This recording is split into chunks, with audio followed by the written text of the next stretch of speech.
Good morning to all of you. जय हिंद, जय भारत। आज हम लोग क्लास 10th का केमिस्ट्री का एक चैप्टर स्टार्ट करते हैं एसटीडी के लिए। चैप्टर का नाम है केमिकल रिएक्शंस एंड इक्वेशंस। जैसे आपको बोर्ड पे दिख रहा होगा, chemical reactions and chemical equations. देखिए, पहले हम ये जानते हैं कि केमिकल रिएक्शंस क्या है, केमिकल इक्वेशंस क्या है। देखिए, आपने देखा होगा कि जैसे घर में रखा हुआ दूध जो है वो दही में चेंज हो जाता है, या दूध ऐसे बाहर रख दिया जाए तो फट जाता है। कोई मेटल की थिंग्स है उस पर जंग लग जाता है, ठीक है। टाइम आने पर कच्चा जो आम है वो पक जाता है। तो ये आपने देखा होगा, डिफरेंट डिफरेंट तरह के चेंजेज अपने घर के आसपास प्रैक्टिकल लाइफ में आप देखते रहते होंगे। इसमें जो चेंजेज हो रहे हैं इनको जो हम बोलते हैं, जैसे लोहे में जंग लग जाने को रस्टिंग बोलते हैं, रस्टिंग ऑफ आयरन, ठीक है। मैंगो का जो कच्चा आम है, मैंगो जो है मतलब कच्चा आम जो है वो पक जाता, पके हुए आम में चेंज होने की प्रोसेस को बोलते हैं राइपनिंग ऑफ मैंगो। ये सब क्या है? ये सब हैं केमिकल रिएक्शन। ये सब क्या है, ये क्यों हो रही हैं? ये हो रही हैं केमिकल रिएक्शन की वजह से। तो ये बहुत सारी केमिकल रिएक्शंस हमारे आसपास होती रहती हैं। अच्छा, आपने छोटी क्लासेस में फिजिकल चेंजेस और केमिकल चेंजेस के बारे में पढ़ा होगा। हम लोग थोड़ा रिव्यू ले लेते हैं।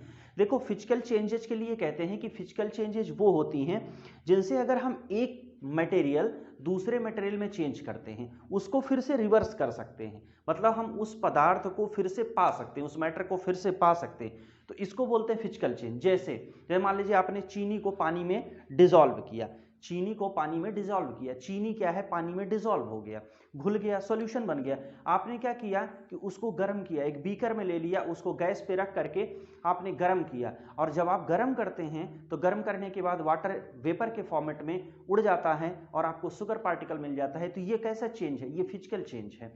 लेकिन जब एक पदार्थ दूसरे पदार्थ में बदल जाए, एक मैटर दूसरे मैटर में बदल जाता है और फिर से रिवर्स नहीं हो पाता है, तो इस चेंज को बोलते हैं केमिकल चेंज। जैसे दूध से दही बन गया, अब दही से आप दूध नहीं बना सकते, ये आपका है केमिकल चेंज।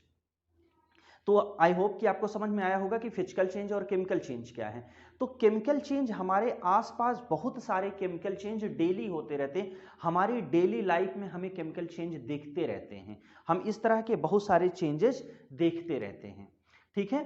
अब हम लोग आते हैं कि इसमें लिखा हुआ है observations help us to determine the chemical reaction.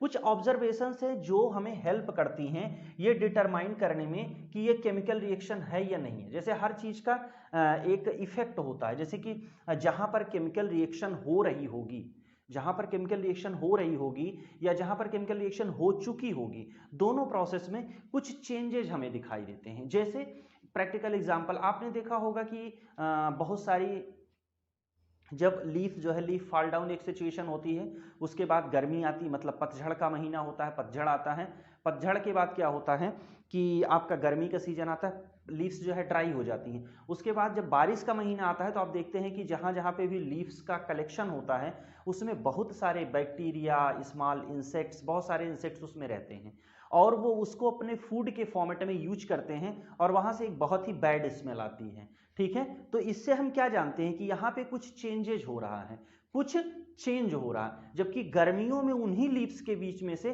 कोई स्मेल नहीं आती। तब क्या है कि वहां पर लीव्स पड़ी होती हैं लेकिन उसमें कोई केमिकल चेंजेस नहीं हो रहा होता है।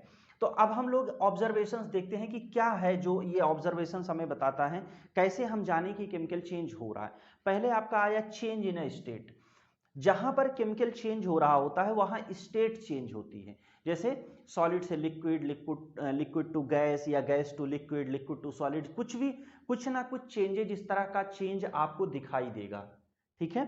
एक चीज हो गया कि चेंज इस तरह का आपको दिखाई देगा। दूसरा आया change in the colour, colour में चेंज हो जाता है। जैसे अगर हम आपसे पूछें कि रॉ मैंगो किस कलर का होता है तो आप बताएंगे कि ग्रीन कलर का होता है, लेकिन अगर हम आपसे पूछें राइपन मैंगो कैसा होता है तो आप बोलेंगे कि रेड कलर के या ऑरेंज कलर का होता है। तो ये क्या हुआ, raw mango to ripen mango, raw mango to ripen mango, ये जो प्रोसेस चेंज है इसमें एक केमिकल चेंज है। तो इसमें केमिकल चेंज है तो क्या चेंज हो रहा है, आपका कलर चेंज हो रहा है। ऐसे ही एवोल्यूशन ऑफ द गैस या स्मेल, एवोल्यूशन ऑफ गैस, जहां पर भी केमिकल चेंज होगा वहां पर एवोल्यूशन होगा। जैसे अगर आप प्रैक्टिकल एग्जांपल देखना चाहते हो तो आप आंख पे पट्टी बांध लीजिए, घर के किसी मेंबर से कहिए कि आपको एक बार वो मिल्क पास में लाओ, नोच के पास में लाओ, स्मेल करो, और फिर कर्ड को नोच के पास में लाओ, स्मेल करो, तो दोनों की जो स्मेल होगी, दोनों की जो स्मेल में वेरिएशन होगा, उससे आप जान जाएंगे कि ये चीज ये है और ये चीज ये है। क्यों? क्योंकि जब उसमें कोई भी केमिकल चेंज होता है तो उसमें क्या होता है, कोई गैस इवोल्यूट हो रही होती है या उसकी स्मेल चेंज हो जाती। ऐसे ही अगर आप एक राइपन मैंगो लीजिए और एक रा मैंगो लीजिए, तो रा मैंगो की स्मेल अलग होती है, राइपन मैंगो की स्मेल अलग होती है। ऐसे ही अगर आप लोग कंट्री यार्ड साइड से बिलोंग करते हो या कंट्री यार्ड साइड कभी जाते हो, तो जो गांव के लोग होते हैं, विलेजर्स होते हैं, वो उनके गार्डन में जो डिफरेंट डिफरेंट टाइप के फ्रूट्स होते हैं, जो डिफरेंट टाइप के फ्रूट्स होते हैं, वो इसी change in the colour, evolution of the gases, इन्हीं को दोनों प्रोसेस को देख करके वो जान जाते हैं कि हमारे गार्डन में जो हमारे फ्रूट्स हैं वो पक गए हैं, और इसी को देख करके वो फ्रूट्स तोड़ लेते हैं। और उनमें ये भी होता है, जैसे आपने देखा होगा गुआवा, गुआवा को जैसे हम लोग नहीं समझ पाते, लेकिन बट जो गार्डनर्स होते हैं वो गुआवा के प्लांट से ही ये देख लेते हैं कि कौन सा गुआवा जो है वो राइपन कंडीशन में है और कौन सा रा कंडीशन में है, तो ये दोनों वो जान जाते हैं। फोर्थ जो प्रोसेस है, change in the temperature, temperature change होता है, टेम्परेचर में चेंज होता है, जहां पर भी कोई केमिकल रिएक्शन होगी वहां पर कोई ना कोई टेम्परेचर में चेंज आएगा। देखिए जब टेम्परेचर चेंज हो रहा होता है तो इसको दो प्रोसेस में इसकी जो रिएक्शंस होती हैं, टू टाइप की रिएक्शन होती हैं। एक आपकी होती है एक्सोथर्मिक रिएक्शन, एक्सोथर्मिक रिएक्शन, दूसरी आपकी होती है इंडोथर्मिक रिएक्शन, इंडोथर्मिक रिएक्शन। ये रिएक्शन का शॉर्ट फॉर्म है, शॉर्ट फॉर्म में रिएक्शन को ऐसे लिखा जाता है इंडोथर्मिक रिएक्शन और exothermic reaction and endothermic reaction. इसमें क्या होता है कि इसमें हीट रिलीज होती है, इसमें क्या होता है, हीट इवॉल्व होता है या हीट रिलीज होती है, ठीक है, हीट रिलीज होती है। और इसमें क्या होता है, हीट का एब्जॉर्बशन होता है, मतलब ये क्या करती है कि बाहर के इन्वायरमेंट से हीट को अपने पास लेती है, जो रिएक्शन हो रहा होता है बाहर से हीट को एब्जॉर्ब करता है और ये क्या करता है, हीट को एवल्यूट करता है। जैसे आपने अगर देखा हो कि दीवार की व्हाइट वॉश करने के लिए हम लोग क्या करते हैं कि चूना ले आते हैं, चूना पत्थर होता है वो लेके आते हैं, उसको जब आप पानी में डालते हैं तो देखते हैं कैसे लगता है कि वो बॉयल होने लगता है। क्यों? क्योंकि वो एक एक्सोथर्मिक रिएक्शन है। ऐसे ही आप एक ग्लास वाटर ले लीजिए और उसमें क्या करिए, अगर हो सके तो ग्लास मतलब कांच की ग्लास लीजिए और उसमें 2 और 3 स्पून ग्लूकोन डी डालिए, या ग्लूकोन डी आपके पास ना हो तो सिंपल शुगर डालिए, उसको आप धीरे से स्टायर करिए। जब वो उसमें डिजॉल्व हो जाएगी तो आपका जो ग्लास का टेम्परेचर है वो स्लाइटली डाउन हो जाएगा, बहुत ज़्यादा डाउन आपको नहीं दिखेगा लेकिन थोड़ा सा टेम्परेचर डाउन हो जाएगा। क्यों? क्योंकि ये एक एक्सोथर्मिक प्रोसेस है, सॉरी ये एक इंडोथर्मिक प्रोसेस होगी। तो ये हमने ये देखा कि ये 4 चेंजेज हैं, ये चेंजेज वहां पर हमें दिखाई देते हैं जहां पर केमिकल रिएक्शन हो रही होती है, जहां पर भी केमिकल रिएक्शन होती है वहां पर ये हमें 4 चेंजेस दिखाई देते हैं और इन्हीं चेंजेस को देख करके हम ये जानते हैं कि यहां पर केमिकल रिएक्शन हो रही है। तो ये आपको समझ में आया होगा कि केमिकल रिएक्शन और केमिकल इक्वेशन में। अब हम लोग देखते हैं कि केमिकल रिएक्शन और केमिकल इक्वेशन में डिफरेंस क्या है, केमिकल रिएक्शन और केमिकल इक्वेशन में डिफरेंस क्या है। केमिकल रिएक्शन और केमिकल इक्वेशन में ये डिफरेंस है कि केमिकल रिएक्शन जो है वो बोलचाल की भाषा में यूज की जाती है, जनरल टर्म में यूज की जाती है, बोलने के काम में आती है। जैसे हम आपको बता रहे हैं, जैसे हम बोलते हैं ripening of mango, ripening of mango, ये आपकी बोलचाल की भाषा है। तो ये क्या हो गई, यहां पर हो रहा है केमिकल रिएक्शन। और अगर हम इसी को जैसे रिएक्शन के फॉर्मेट में लिखते, वो फॉर्मूले भी आपको हम नहीं बता सकते, बस हम केवल रा मैंगो और राइपन मैंगो लिख दे रहे हैं। रा मैंगो ठीक है, ऑक्सीजन के साथ रिएक्शन करेगा। यहां पर राइपेन मैंगो में चेंज हो गया, इस फॉर्मेट में लिख दिया हमने। ये आपकी क्या हो गई, ये हो गई आपकी केमिकल इक्वेशन, ये आपकी हो गई केमिकल इक्वेशन। इसी तरह से केमिकल रिएक्शन और केमिकल इक्वेशन होती है। तो आगे अब हम लोग क्या करते हैं, अब हम लोग वर्ड्स में केमिकल रिएक्शन और फॉर्मूले में केमिकल रिएक्शन हम लोग देखते हैं। केमिकल इक्वेशन देखिए, यहां पर एक इक्वेशन लिखी हुई है, magnesium plus oxygen magnesium oxide, ठीक है। तो ये जो इक्वेशन है, इस तरह से जब हम वर्ड्स में लिखते हैं तो इसको बोलते हैं वर्ड इक्वेशन। जैसे magnesium oxygen plus magnesium oxide, तो इसको बोलते हैं, इसको क्या बोलते हैं, इसको बोलते हैं वर्ड इक्वेशन, ठीक है। और इसी तरह से जब हम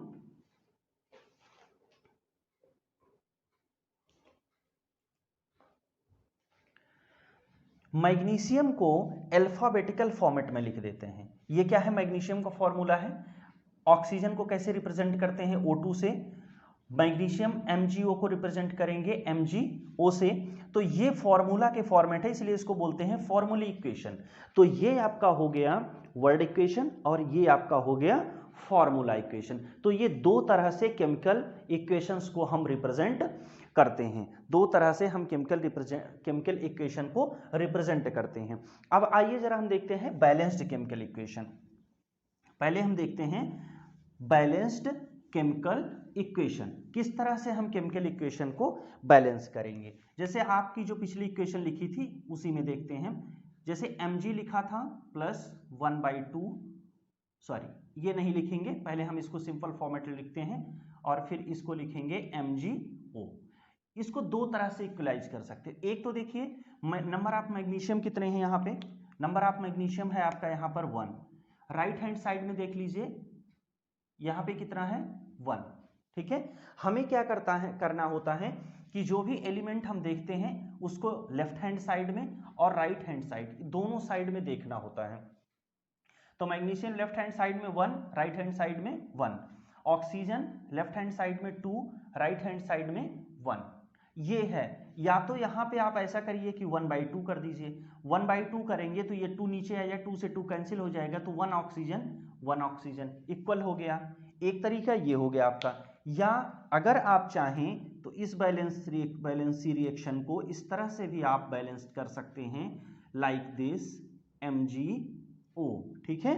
MgO देखिए, ऑक्सीजन यहाँ पे 2 है और यहाँ पे 1 है, तो यहाँ पे अगर हम 2 लगा दें तो ये क्या हो जाएगी, 2 ऑक्सीजन हो जाएगा। और यहाँ पर मैग्नीशियम कितना हो गया 2। देखिए ये जो 2 है ना, यहाँ पर जितने एलिमेंट्स होंगे सबके साथ इंडिविजुअल मल्टीप्लिकेशन होगा। तो दैट मीन्स हमने 2 लगाया तो ऑक्सीजन तो 2 हो गया, लेकिन उसके साथ साथ आपका मैग्नीशियम भी 2 हो गया। और लेफ्ट हैंड साइड में मैग्नीशियम 1 है तो इसको 2 से मल्टीप्लाई कर देंगे तो ये हो जाएगा, ये भी 2 हो जाएगा। तो इस तरह से हम क्या करते हैं, जो हमारी केमिकल रिएक्शन होती हैं उसको हम बैलेंस करते हैं। हमारे पास जो भी केमिकल रिएक्शन होती हैं उसको हम बैलेंस करते हैं। अब हमारे पास नेक्स्ट स्टेप आता है, इसी रिएक्शन में हम फिजिकल स्टेट लिखते हैं। जैसे हम जब भी कोई केमिकल इक्वेशन लिख रहे होते हैं, जब भी हम कोई केमिकल इक्वेशन लिखते हैं तो उस केमिकल इक्वेशन में वो सॉलिड है, लिक्विड है या गैसियस है, फिजिकल स्टेट भी लिखते हैं। आइए देखते हैं कैसे। जैसे आपका ये मैग्नीशियम है, Mg है, ठीक है, यहाँ हम ब्रैकेट बना देते हैं, इसमें लिखेंगे। ऑक्सीजन है आपका, यहाँ ब्रैकेट बना देते हैं, देन फॉर्म द MgO, यहाँ पर भी ब्रैकेट बना देते हैं, ठीक। एक तो बैलेंस करने वाला था, तो हमने क्या किया, पहले फर्स्ट ऑफ ऑल इसको बैलेंस कर दिया। कंप्लीट रिएक्शन किसको बोलेंगे, कंप्लीट इक्वेशन किसको बोलेंगे, दिखाते हैं आपको। अब क्या हुआ, ये कैसा है, ये है आपका सॉलिड, ये कैसा है, ये आपका है गैस, ये कैसा है, ये आपका है सॉलिड। ये आपकी कंप्लीट इक्वेशन है। इस तरह से हम इसको रिप्रेजेंट करते हैं। इस तरह से हम क्या करते हैं, जो हमारी केमिकल इक्वेशन है उस केमिकल इक्वेशन को हम रिप्रेजेंट करते हैं। आइए एक इक्वेशन और देखते हैं। जैसे आपकी है आयरन, आयरन की रिएक्शन हमने करा दिया H2O के साथ, ठीक। यहां पर हम थोड़ा सा स्पेस ले रहे हैं जिससे हम सॉलिड या गैस या जो भी फॉर्मेट हो वो लिख सकें। यहाँ पर हमने ब्रैकेट बनाया, इस तरह से एरो का सिंबल बनाए, इसको बोलते हैं इज इक्वल टू। ठीक है, यहाँ पर आपका फॉर्मेशन हो जाएगा Fe। देखिए यहाँ पर आयरन है, ठीक है, यहाँ पर आपका आयरन है, तो यहाँ पर आयरन हो गया Fe3O4 और इसके आगे भी ब्रैकेट बना देते हैं और यहाँ पर हाइड्रोजन रिलीज होती है। ठीक है, यहाँ भी ब्रैकेट बना देते हैं। ये हो गया आपका। अब पहले हम इसके फिजिकल स्टेट से लिखते हैं। फिजिकल स्टेट्स में ये कैसा होगा, ये होगा आपका सॉलिड, ये कैसा होगा, वाटर को क्या लिखेंगे, वाटर। यहाँ पर ये जो वाटर है ये गैसियस फॉर्मेट में है, क्योंकि यहाँ वेपर से रिलीज, वाटर आयरन की रिएक्शन वेपर से हो रही है। यहाँ पर ये क्या हो जाएगा, ये आपका सॉलिड बनेगा और ये आपका क्या बनेगा, गैस। तो ये गैस, हाइड्रोजन गैस हल्की होती है तो ये ऊपर उड़ जाती है, तो इसका एरो का सिंबल बना देते हैं कि ये जो है हवा से हल्की है और ये ऊपर की तरफ उठेगी। ठीक, अब हम लोग आते हैं जरा बैलेंसी पे, कैसे इसको बैलेंस कैसे करेंगे। देखिए आयरन यहाँ पर सिंगल है और यहाँ पर कितना है, राइट हैंड साइड में कितना है, 3 है। राइट हैंड साइड में 3 है तो लेफ्ट हैंड साइड में भी हम 3 से मल्टीप्लाई कर दें तो हमारा आयरन 3 हो जाएगा। नेक्स्ट, ऑक्सीजन यहाँ पे कितनी है, 4, बट यहाँ पर कितनी है ऑक्सीजन हमारे पास, 1। तो 1 में अगर हम 4 से मल्टीप्लाई कर दें तो हमारे पास हो जाएगी ऑक्सीजन कितनी हो जाएगी, ये 4। और अगर ऑक्सीजन 4 हो जाएगी तो ये जो आपका हाइड्रोजन है, यहाँ पर हाइड्रोजन हो जाएगा 4 × 2। यहाँ पर जो नंबर लिखते हैं उस नंबर का यहाँ पर जो नीचे पहले से नंबर लिखी होती है इन दोनों का मल्टीप्लाई होता है, तो हाइड्रोजन हो जाएगा हमारे पास कितना, 8 एटम्स ऑफ हाइड्रोजन। यहाँ पर हाइड्रोजन आपका कितना है, 2। और अगर हमें 2 को 8 बनाना है तो हम क्या करेंगे, यहाँ 4 से मल्टीप्लाई कर देंगे तो ये हो जाएगा हमारा 8। मैच कर लेते हैं लेफ्ट हैंड साइड और राइट हैंड साइड में। हम लेफ्ट हैंड साइड और राइट हैंड साइड में मेटल्स मैच कर लेते हैं। ठीक है, जैसे हमारा लेफ्ट हैंड साइड में आयरन कितना है, यहाँ पर 3 है और यहाँ पर भी 3 है। ठीक, हाइड्रोजन हमारा कितना है, यहाँ पर हाइड्रोजन 8 है, यहाँ पर भी कितना है, राइट हैंड साइड में भी 8 है। ऑक्सीजन लेफ्ट हैंड साइड में कितना है, 4 है और राइट हैंड साइड में भी आपका कितना हो जाएगा, 4 हो जाएगा। तो ये क्या शो कर रहा है कि देखिए लेफ्ट हैंड साइड और राइट हैंड साइड में जो भी नंबर ऑफ एटम्स हैं दोनों साइड में सेम है। आई होप कि आप लोगों को समझ में आया होगा, स्क्रीनशॉट लेना हो तो ले लीजिए। नेक्स्ट, अब हम लोग पढ़ते हैं कि रिएक्टेंट और प्रोडक्ट। एक टर्म और आता है रिएक्टेंट और प्रोडक्ट। हम केमिस्ट्री स्टार्ट करने के पहले बेसिक जितने भी टर्म इससे रिलेटेड है वो सब बता दे रहे हैं आपको। देखिए लेफ्ट हैंड साइड में एरो के पहले ये जो एरो होता है इसको हम एरो नहीं बोलते, इक्वल टू बोलते हैं। इसको बोलते हैं इक्वल टू, सिंबल लगता है एरो का लेकिन बोलते हैं इक्वल टू। इस एरो के लेफ्ट हैंड साइड में जितनी भी चीजें होती हैं इनको बोलते हैं रिएक्टेंट। रिएक्टेंट मतलब कौन, जो प्रोडक्ट बनाने के लिए तैयार है, जो रिएक्शन में पार्टिसिपेट करने के लिए तैयार है। ठीक है, जैसे मान लीजिए आप शरबत बनाना चाहते हैं, ठीक, गर्मियों में शरबत खूब बनता है, शरबत बनाना चाहते हैं तो आपके पास क्या है, आपने पानी ले लिया, चीनी ले लिया, नींबू ले लिया, रसना ले लिया, या आपको बेल का शरबत बनाना आपने बेल ले लिया, जो भी आपको जैसा भी बनाना है। तो इस तरह से आपका क्या हो गया, ये रिएक्टेंट हो गया। जैसे आप ग्लूकोन डी घोल के पीने जा रहे हैं तो क्या किया आपने, फ्रिज से बोतल निकाली, ठंडा पानी ले लिया, ग्लूकोन डी ले ली, ये दोनों क्या हो गए आपके, ये हो गए रिएक्टेंट। ग्लूकोन डी मिलाने के बाद जो ग्लूकोन डी का सोल्यूशन बनेगा वो क्या होगा, वो हो जाएगा आपका प्रोडक्ट। तो लेफ्ट हैंड साइड में, एरो के लेफ्ट हैंड साइड में जो होगा वो होगा रिएक्टेंट और राइट हैंड साइड में जो होगा इसको बोलेंगे प्रोडक्ट, इसको बोलते हैं प्रोडक्ट। लेफ्ट हैंड साइड में रिएक्टेंट होता है और राइट हैंड साइड में प्रोडक्ट होता है। तो ये आपकी कुछ एक बेसिक नॉलेज थी। केमिस्ट्री स्टार्ट करने के पहले हम लोगों ने कुछ एक केमिकल रिएक्शन और इक्वेशन से रिलेटेड कुछ बेसिक नॉलेज ले ली। अब हम लोग पढ़ेंगे types of the equations, types of the reactions. Reactions के कितने टाइप्स होते हैं। अब इसमें हम एक क्वेश्चन आपको देते हैं जो आपको कमेंट सेक्शन में करके बताना है।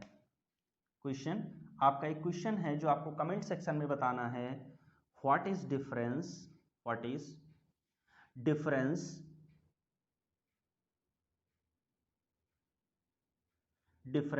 between, what is the difference between chemical reaction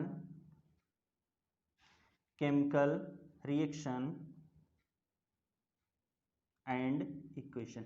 ये बोर्ड में आया हुआ क्वेश्चन है, ये जो क्वेश्चन हम आपको दे रहे हैं ये क्वेश्चन बोर्ड में आया हुआ क्वेश्चन है।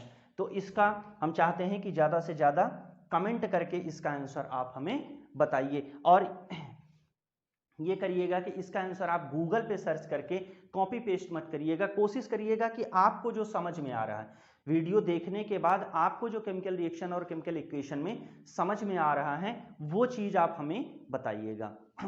आई होप कि आप लोगों को समझ में आया हो।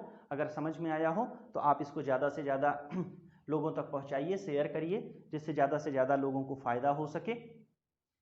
और अगर आपको कोई और टॉपिक पे वीडियो चाहिए होगा तो आप कमेंट सेक्शन में लिखिए, हम उस टॉपिक पर भी वीडियो बनाएंगे। Thank you for watching. Thank you to everyone.